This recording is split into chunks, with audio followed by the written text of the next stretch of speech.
Hi everybody, I'm Bob Kovacs, and this is a review of the Comica CVM-AX3 audio mixer interface that works with SLR style cameras.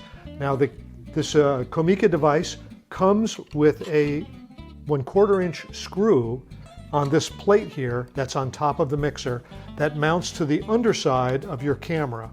So you can attach it to your camera like this. Now you have professional XLR balanced and also 1/4 inch unbalanced connectors here, as well as some standard 3.5 millimeter connectors to attach audio equipment to this mixer. And you have controls on this side. Also on this side is a slot for the battery. It takes a standard squarish 9-volt battery in this slot, pop it in. So I'm really interested in taking a closer look at this Comica CVM-AX3. From now on, I'm going to call it just the AX3, okay? Because there is a Panasonic device similar to this that works with my Panasonic cameras, and it docks, very elegantly it docks to the underside of the camera, but it's $400, whereas the AX3 is only $100. So that's just such a big difference that I wanted to give this a good workout to see if it will solve my audio connection problem. So with this, I can now connect any professional device, either line level or mic level device. And Comica provides this 3.5 millimeter cable that runs out of the AX3 and into the camera. So I'm going to be hooking that up and trying it out and letting you know how it works.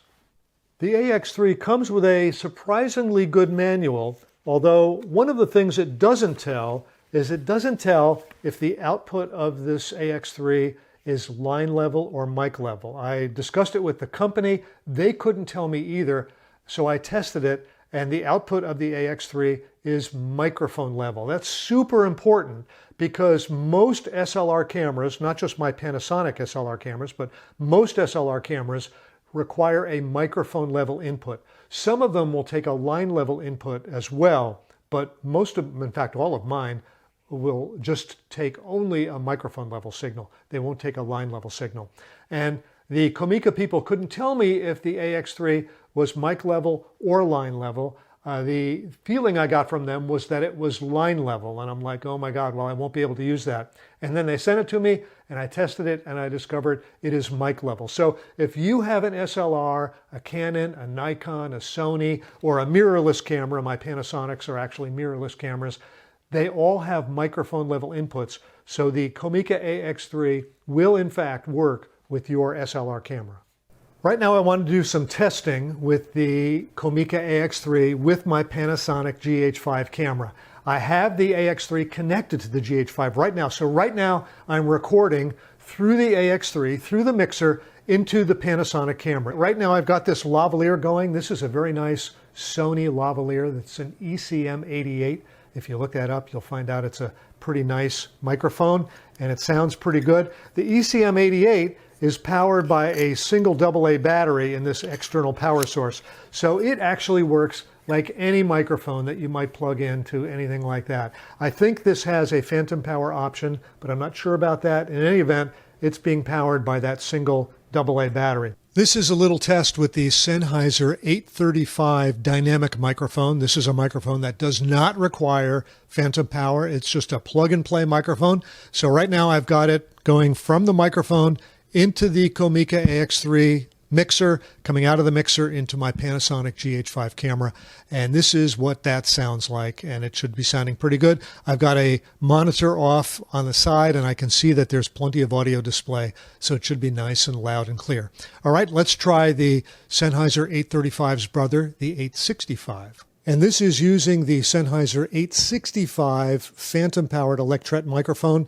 I can see on the screen that I've got set up that it's got lots of levels, so it should be coming through loud and clear. So this does work to feed phantom power microphones.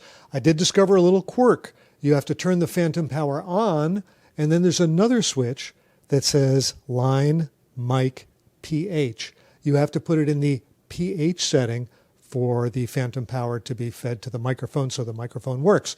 So just keep that in mind. If you're using microphones that require phantom power, you have to flip 2 switches to enable phantom power. You have to turn the phantom power on, and then you have to switch the individual microphone switch to the pH setting so the microphone gets its phantom power. I'm recording some sound on my external Tascam audio recorder so that I can play it back from the audio recorder into the Comica AX3 through the AX3's line level inputs. I want to see how the AX3 handles a line level input, and now I've got some audio on this recorder to make that test with. Let's give it a try. Now my final thoughts on the Comica CVM-AX3. First of all, I like the fact that it's made out of metal all around. It feels really rugged, like you can throw it in a box and it's going to hold up. You know, it's going to take that kind of abuse. I like the fact that it has a couple of different attachment screw sizes, the 1/4 inch and 3/8. I like the fact that it has a nice on-off switch with a pilot light so you can see when it's turned on at a glance. And I like the fact that the battery is easy to replace and it takes common 9-volt batteries. These are, you know, you can get them anywhere at a 7-Eleven if you have to. And I really like the cool combination XLR and 1/4 inch jacks back here. You can plug 1/4 inch signals. These are unbalanced. You can plug them into these jacks. And of course, they also take the XLR connectors. So the one connector takes both the balanced XLR and the unbalanced 1/4 inch style connectors. It's really the best of both worlds. And on top of that, there's some unbalanced 3.5 millimeter connectors down here that you can use as well. So I've tested it using XLR microphones and line level signals on the 1/4 inch connector. Worked really well.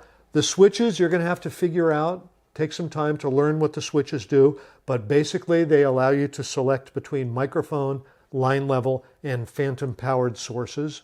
So once you get that figured out, I thought the sound quality was very nice. I could not tell the difference in sound quality between a microphone plugged into this AX3 and plugged directly into the camera.